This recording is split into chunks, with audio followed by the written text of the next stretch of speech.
Secunderabad cantonment నియోజకవర్గంలోని తిరుమలగిరి చెరువు అభివృద్ధి పనుల పేరుతో కంటోన్మెంట్ ఎమ్మెల్యే గణేష్ కోట్ల రూపాయలను కమిషన్ రూపంలో మింగేయాలని చూస్తున్నారని కంటోన్మెంట్ బీఆర్ఎస్ సభ్యత్వ నమోదు ఇన్ఛార్జ్ మన్నే కృషాంక్ ఆరోపించారు.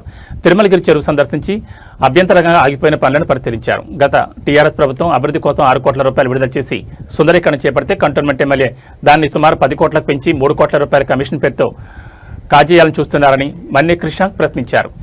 ఏప్రిల్లో హడావిడిగా పనులు ప్రారంభిస్తే తూతూ మంత్రంగా పనులు చేసి మధ్యలోనే వదిలేస్తారని, వర్షాకాలం ప్రారంభమవుతున్నప్పటికీ పనులు పూర్తి కాకపోవడంపై ఆయన ఆగ్రహం వ్యక్తం చేశారు.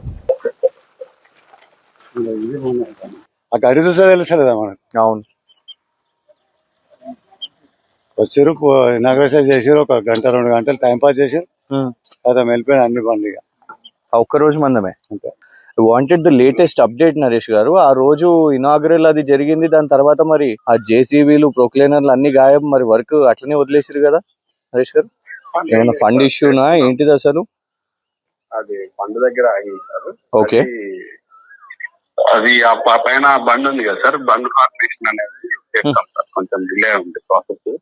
ఎందుకంటే ఇప్పుడు అసలు వచ్చే స్కోపే ఎండాకాలంలో మనం ఇట్లాంటి వర్క్స్ చేసుకోవాలి. రేపు చూస్తే మళ్ళీ వర్షాలు మొదలైతాయి. అవును సార్, అంటే చెరువు డీసెంటింగ్ అంతా అయిపోయింది సార్. ఎక్కడ నేను దాని ముందే ఉన్నానండి, నేను ముందే నిలబడి ఉన్నాను. అందులో ఉన్న ఆ హేసింత్ మాకు అప్పుడు ఇచ్చిన జియోలో ఆ హేసింత్ అదంతా కూడా, ఆ గడ్డి అదంతా కూడా అంత పెరిగే ఉన్నది. డీసిల్టింగ్ నా కళ్ళ ముందు, I'm right in front of that lake now, I'm calling you from here. ఉన్న పక్కన రెసిడెంట్స్ కూడా ఉన్నారు. అంటే నాకు ఉన్నట్టు చెప్పండి, అప్పుడు మేము కూడా టేకప్ చేస్తాం కదా. వాట్ ఈస్ ద సిచ్యువేషన్, ఎందుకు ఆగింది? ఎందుకంటే రేపు మళ్ళా వర్షాలు వస్తాయి. ఇట్లనే మిడ్ వే వర్క్స్ మనం వదిలేసుకొని ఉంటే అన్నెసెసరీ మళ్ళీ ఇబ్బంది కూడా అవుతుంది మళ్ళా ఉన్న లోకల్స్ కి కూడా అట్లా. So that we can even put pressure on the government కూడా, ఎందుకు మిడ్ వే ఆపేసిండ్రు, అంత హడావిడి అంత ఇనాగ్రల్ అయ్యి తర్వాత ఎందుకు ఆగిపోయింది అని. నాకు లోకల్ చెప్పేది అయితే ఏంటంటే ఏప్రిల్ 21 రోజు, ఆ రోజు ఇక్కడ ఆ మీకు ఎక్విప్మెంట్, ఆ మెషినరీ అవి కనబడ్డాయి అంటే దాని తర్వాత మళ్ళీ కనబడలేదు. We're in June now, April May June అయిపోయింది. అండ్ ఇన్ఫాక్ట్ కాస్ట్ ఎస్కలేషన్ కూడా అయింది. ఎందుకంటే మేము అప్పుడు 2.90 ఆఫ్ HMWSSB కంటోన్మెంట్ బోర్డు వాళ్ళ కాంట్రిబ్యూషన్ కూడా, దాన్ని కాస్త 6 నుంచి నాకు తెలిసి ఇప్పుడు ఎంత 9.9 crore ఇప్పుడు. కాదు ఇది రాంగ్ ఏజెన్సీ అంతా. ఇది యాక్చువల్ గా అక్కడ 1 MLA STP ఉంది, ఇది కలిపి ఉంది మాకు అమౌంట్. ఓకే, ఎంత?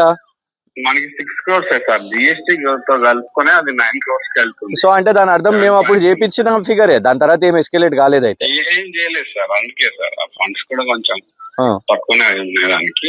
ఎందుకంటే మొన్న ఇక ఎమ్మెల్యే గారు వచ్చినాక ఇక అంత చేసిర్రు, ఇక్కడ మ్యాపులు చూసిర్రు, అవన్నీ చేసిర్రు అని అన్నప్పుడు అరే చలో ఇక పని మొదలు పెడతారు అని అనుకుంటే చూస్తే ఎక్కడ గొంగడ అక్కడనే ఉన్నది. మరి 2023లో ఎలాంటి పవర్ లేకున్నా కూడా మరి మాజీ కంటోన్మెంట్ బోర్డు సభ్యులు శ్యామ్ కుమార్ గారు పదే ఈ తిరుమలగిరి చెరువు ఎట్లనన్నా పరిష్కారం చేయాలని ఎంబడిపడి, అప్పుడు వాస్తవం చెప్పాలంటే నేను కూడా ఎమ్మెల్యేని ప్రజాప్రతినిధిని కూడా కాదు, కానీ ఏదైనా చేసి కేటీఆర్ గారిని మనం రిక్వెస్ట్ చేసుకొని తిరుమలగిరి చెరువు విషయమై మనం పరిష్కారం చేసుకోవాలి. స్థానికులకు అందరు కూడా ఇక్కడ ఇబ్బంది అవుతుంది. 3 చోట్ల నుంచి ఇక్కడికంతా కూడా ఆ డ్రైనేజ్ ఇదంతా కూడా ఇక్కడికి వచ్చి దోమలు ఇవన్నీ కూడా ఇబ్బందులు అవుతున్నాయని వారు చెప్తే, అప్పుడు కేటీఆర్ గారిని కోరి 2023లో 6 జూలై నాడు, అంటే కొన్ని నెలలు ఫాలో అప్ చేసిన తర్వాత ఈ జియో విడుదలైంది. 2023లో గౌరవనీయులు అప్పటి మున్సిపల్ శాఖ మంత్రి కేటీఆర్ గారు, మరి పవర్ లో లేని శ్యామ్ కుమార్ గారైనా మేమైనా కూడా ఒకటి కంటోన్మెంట్ బోర్డు ను 2.90 crores మీరు డిపాజిట్ చేయండి, హైదరాబాద్ మెట్రో వాటర్ బోర్డు నుంచి కూడా మేము కూడా మరి డిపాజిట్ చేస్తాం, మేము కూడా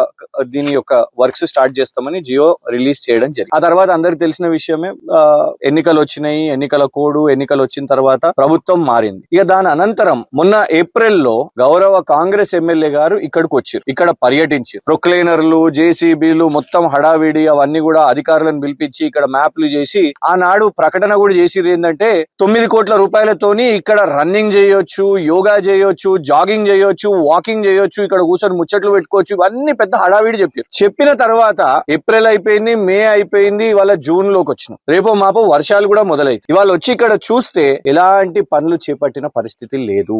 ఇక్కడ ఒక్క జేసీబీ ప్రొక్లైనర్ ఏది కూడా కనబడతలేదు. ఎక్కడికక్కడనే వదిలేసిన పరిస్థితి. కేవలం షో మాత్రమే చేస్తున్నారా? ఇప్పుడు మీడియా ముందే మేము డైరెక్ట్ గా నేరుగా ప్రాజెక్ట్ మేనేజర్ గారికి కూడా కాల్ చేసి అడిగినాం, అసలు ఏంది ఇది, మా టైంలో మేము విడుదల చేసిన ఫండ్ ఇది, మరి 9 కోట్ల మీరు దాన్ని అంచనా అనేసి ఆ రోజు ఎమ్మెల్యే గారు ప్రకటించారు కదా, దాన్ని పెంచిరు కదా, మరి ఇది ఆయన కమిషనా నిజంగానే దాని ఖర్చు అయినప్పుడు పని కూడా కనబడాలి కదా.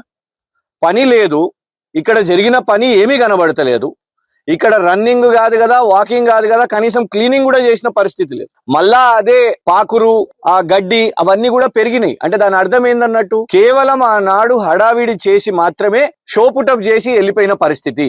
రేపు మళ్ళా వర్షాలు వస్తే మళ్ళా అదే ఇబ్బంది అవుతుంది. ఎమ్మెల్యే గారిని కూడా మేము కోరడం ఏంటంటే, సీరియస్ గా పనిచేయండి. కేవలం వీడియోల కోసమో ఇన్స్టాగ్రామ్ రీళ్ల కోసం కాదు. కంటోన్మెంట్ ప్రజలను ఇక మోసం చేసుడు బంద్ చేయండి. అధికారులకు మీరు ఒక ఎమ్మెల్యే తరహాలో అధికారులను, పై అధికారులను, కలెక్టర్లను, మంత్రులను కలిసి ఫండ్స్ రిలీజ్ చేపియండి. మున్సిపల్ శాఖ మంత్రి గౌరవనీయులు రేవంత్ రెడ్డి గారిని కలిసి ఫండ్స్ రిలీజ్ చేసి ఎలాంటి ఫండ్స్ ఇబ్బందులు లేకుండా ఇక్కడ పనులు అయ్యేటట్టు మొదలు పెట్టాలని మేము డిమాండ్ చేస్తున్నాం. వర్షాకాలం మొదలవుతున్న దృష్ట్యా, రేపు మళ్ళా సీజన్ మొదలవుతున్న దృష్ట్యా ఎంత ఇమీడియట్ గా పనిచేస్తారో ఇవాళ మేము డిమాండ్ చేస్తున్నాం. అండ్ ఈ 9 కోట్లు ఏంది, 6 కోట్లు ఏంది, ఈ మిగతా 3 కోట్లు ఏమైతున్నాయి, అసలు ఏంటిది, ఖర్చు ఏంటిది, దీని మీద స్పష్టంగా ఆ మొత్తం యొక్క ఖర్చు. ఎందుకంటే ప్రాజెక్ట్ మేనేజర్ చెప్తున్నాడు, లేదు సార్ అంత ఖర్చు అదేం లేదు, అది 9 కోట్లు కాదు 6 కోట్లు మాత్రమే అని చెప్తున్నాడు. ఈ 3 కోట్లు మరి ఎమ్మెల్యే మింగుతున్నాడా? ఇప్పటికే మాకు తెలుసు 2000 రూపాయలు ఆయన ఎలక్షన్ లో గెలవడానికి పెట్టిండు. బీజేపీ వాళ్ళు వచ్చి చెప్పారు, లేదు లేదు ఇప్పుడే కాదు, మా బీజేపీ అప్పుడు కూడా ఆయన డబ్బులు ఖర్చు పెట్టిండు. అంటే బీజేపీలో ఉన్నప్పుడు కోట్ల రూపాయలు డబ్బులు ఖర్చు పెట్టి 2000 రూపాయలు మళ్ళా కాంగ్రెస్ ఎమ్మెల్యే కావడానికి ఖర్చు పెట్టి ఇవాళ నువ్వు ఇక్కడ డబ్బులు వసూలు చేస్తున్నావు. ఈ 3 కోట్లు అదే కమిషన్ పోతుందా అనేది మాకు అనుమానం వస్తున్నది. కాబట్టి స్పష్టత కావాలి.